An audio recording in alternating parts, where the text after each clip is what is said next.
ஒழுகிறதே.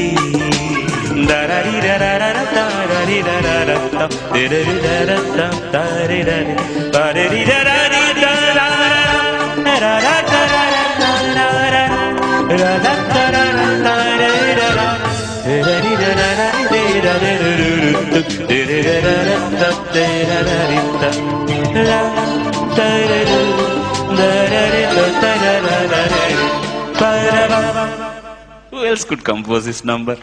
அவன் கிட்டார் வந்து இந்த சாங் வந்து அந்த கிட்டார் பிளேயருக்காக நாங்க 16 டேக் எடுக்க வேண்டியதா இருந்தது. Very dip look at listen to this background.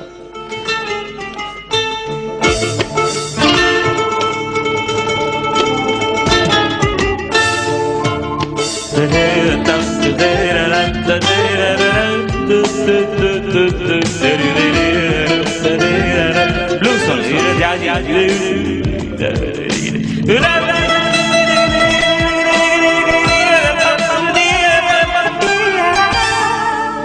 This is pure blues and jazz. You can listen to, go to suddenly New Orleans போன மாதிரி இருக்கும். இவன் வந்து கிட்டார் எடுத்து கிளாசிக்கல் கிட்டார் ரொம்ப அழகா வாசிடுவா Ilaiyaraaja. And that boy was struggling to play it. So he's a genius. No, nothing else. இந்த மாதிரி எத்தனை பாட்டு எனக்கு கொடுத்துருக்கான், எத்தனை பாட்டு பாடிருக்கேன்.